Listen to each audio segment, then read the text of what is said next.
से बड़ा कोई दानी हो सकता है क्या, जो अपने सिर को नपवा दिया, अपने शरीर को नपवा दिया। ऐसे बड़े धर्मात्मा, इतने बड़े दानी, उससे बड़ा कोई धर्मात्मा हो सकता है क्या। गुरु शुक्राचार्य जी ने कहा कि भैया आप मना कर दो दान देने से, ये बामन जी नहीं है, ये भगवान विष्णु है। माया से तुम्हारे सारे धन को हरने के लिए आए हैं, देवताओं को दे देंगे, मना कर दो, दोबारा आना बाद में, अभी समय नहीं है, चले जाओ। राजा बलि कहते हैं आप गुरु हो, गुरु होकर के अधर्म की पाठ पढ़ा रहे हो। आजकल भी बहुत सारे गुरु घूम रहे हैं, गलियों में कुत्ते की तरह घूम रहे हैं। जैसे रोटी के टुकड़े के लिए कुत्ते घूमते हैं, वैसे आजकल गुरु लोग चार चेले हमारे बन जाएं, चार चेले हमारे बन जाएं, गुरु पूर्णिमा पे आकर के हमें दक्षिणा दिए, इसके लिए चेला बनाने के लिए दौड़ रहे हैं। उनको चेले के कल्याण से मतलब नहीं है। अरे ये चेला बनेगा, कम से कम गुरु पूर्णिमा को 500 रुपया तो देगा ही, वो पैसे के लिए बनेगा। राजा बलि ने कहा यदि आप धर्म के विरुद्ध जा रहे हो तो आप मेरे गुरु नहीं हो, आज से मैं आपका त्याग करता हूं।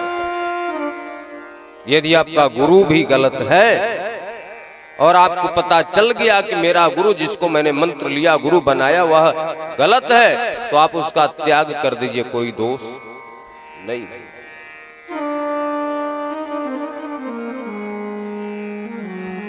प्रहलाद जी महाराज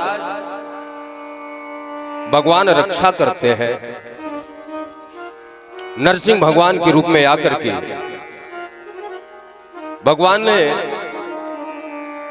आकर के रक्षा किया। प्रहलाद जी को गोद में बिठाते हैं, कहते हैं बेटा आपको बड़ी तकलीफ हुई, बड़ा कष्ट दिया गया, आप मुझे क्षमा कर देना। प्रहलाद जी कहते हैं प्रभु आप कैसी बातें कर रहे हैं। प्रहलाद जी स्तुति गान करते हैं, सत्यम विधात निज भृत्य भासितम व्याप्तिम च भूतेषु खिलेषु चात्मनः अदृश्य तात्यद भूत रूप मुद्वहन स्तंभे सभायाम मृगान मानसम। जो सिर के धड़ के ऊपर का भाग है शेर का है, नीचे का मनुष्य है, ना पशु है ना मनुष्य है। नरसिंह रूप में भगवान ने आकर के रक्षा की, हिरण्यकशिपु का वध किए। प्रहलाद जी से कहते हैं कि बेटा कुछ आप मांग लो। बोले क्या मांगो? तीनों लोग का मालिक सामने खड़ा है, जब मालिक ही आ गया सामने तो मालिक से क्या मांगना। बोले नहीं कुछ मांग लो। बोले बिना मांगे आपने सब कुछ दे दिया। बोले मैंने दिया क्या? प्रहलाद जी कहते हैं प्रभु आपने बिना मांगे मुझे वो दे दिया जो आपने किसी को नहीं दिया। क्वाहम रजः प्रभव ईश तमोधिकेस्मिन जाता सुरेतर कुले क्वम तवानुकंपा। अरे आप साक्षात इस रूप में वेद पाठी ब्राह्मणों को दर्शन नहीं देते हो, और मुझे असुर राक्षसों के घर में जन्मे हुए बालक को यहाँ पे आकर के आपने अपनी गोद में बिठा लिया, तो आपकी कृपा नहीं है क्या? आपने कभी भगवान भोलेनाथ को गोद में बिठाया, गले लगा के मत्थे सर पे हाथ रखा, बेटा मैं आ गया हूं चिंता मत करो, ऐसा बोला आपने? बोले नहीं बोला। बोले वो आपने मुझे दे दिया। कभी ब्रह्मा जी को गोद में बिठा करके हाथ रखा, बेटा मैं आ गया हूं? अरे भाई नहीं किया, वो भी आपने दे दिया। कभी लक्ष्मी जी के सिर पे हाथ रख करके आशीर्वाद दिया ऐसे? बोले नहीं। बोले वो भी आपने दे दिया। तो बिना मांगे जब आप तीन तीन वरदान दे दिए, न ब्राह्मणो न तू भवस न वै रमा रमाया यन मेरे पिता, ना रमा को, ना ब्राह्मणों को, ना ब्रह्म को, ना शंकर को शिरस पद्म करह प्रसाद। आपने सिर पे हाथ रख करके प्रसाद नहीं दिया, वो आपने मुझे दे दिया, तो क्या अब भी कुछ मांगने की जरूरत रहेगी क्या? भगवान ने कहा रे थोड़ा बहुत कुछ मांग लो। बोले क्या मांगू? मैं मांगूंगा, आप दोगे नहीं। अरे बोले मांगो तो सही। प्रहलाद जी ने मांगा। हम लोग भगवान के पास जाएंगे तो क्या मांगेंगे सोचना, और प्रहलाद जी ने क्या मांगा तीन लोग के मालिक से।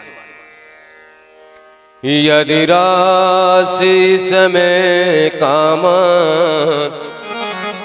वरान स्वतम वरदर सभा कामानाम हृदय संग्रोहम भवतस्तु वृणे वरम।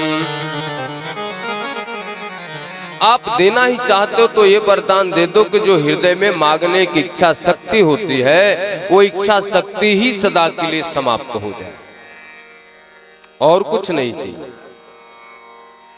अरे भगवान बोले जब इच्छा शक्ति समाप्त हो जाएगी तो मेरा दर्शन करने की इच्छा कैसे करोगे? प्रहलाद जी ने कहा मैंने तो पहले ही कहा कि जो मैं मांगूंगा आप नहीं दे पाओगे। प्रभु आपके दर्शन की बात नहीं कर रहा हूं, ये सांसारिक भौतिक वस्तु जो मांगने की इच्छा शक्ति है, आप ऐसी कृपा कर दो कि हमेशा के लिए समाप्त हो जाए। बोले हो गई समाप्त।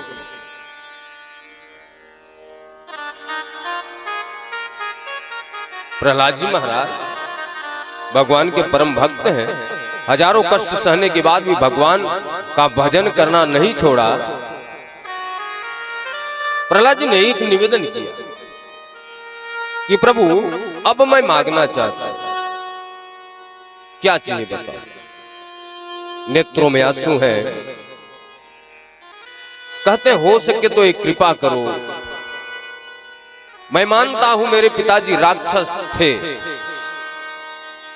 उनकी दुष्ट बुद्धि थी, लेकिन यदि उन्होंने मुझे इतना सताया न होता तो मैं आपके पास कैसे आया होता। आप कृपा कर दो उनका भी कल्याण हो जाए। तो नरसिंह भगवान के माध्यम से सुखदेव जी महाराज कहते हैं बेटा, जिस कुल में जिस खानदान में तेरे जैसा बालक या बालिका हो उस कुल के पिता की बात नहीं है। त्रिसप्तभी पिता पूतः पितृभी सह तेनघ, उसकी 21 पीढ़ी तर जाती है, और तेरे पिता तो पहले से मेरे साकेत धाम में जाकर के बैठे हुए हैं। वो नरक में कैसे जाएंगे? मेरे हाथों बध हुआ है। प्रहलाद जी महाराज प्रभु को प्रणाम करते हैं। भगवान गोविंद ने, नरसिंह भगवान ने अपने गोद में बिठा रखा है। बार बार भगवान की दाढ़ी ऐसे पकड़ के प्रहलाद जी विनोद करते हैं। नरसिंह भगवान ने कहा कि भैया एक बात बता तू। हाँ बताइए। तुझे डर नहीं लगता? सारे देवता भाग गए, नारद जी भाग गए, लक्ष्मी जी भाग गई, तू बार बार मेरा कान पकड़ता है, दाढ़ी नोचता है, तुझे डर नहीं लगता मुझसे? प्रहलाद जी ने कहा प्रभु ये बताओ, शेरनी का बच्चा कभी अपनी माँ से डरता है? शेर का बच्चा कभी शेर से डरता है क्या? वो तो शेर का ही कान पकड़ करके खींचता है, शेर के ऊपर लौट जाता है उसका बच्चा। तो आप शेर, मैं सवा शेर, मैं आपका बेटा है, आप मेरे बाप। हाँ रही बात डर की, मैं बताना चाहूंगा मुझे बहुत डर लगता है। रात दिन 24 घंटे मुझे इस बात का डर लगता है कि कहीं मेरी आसक्ति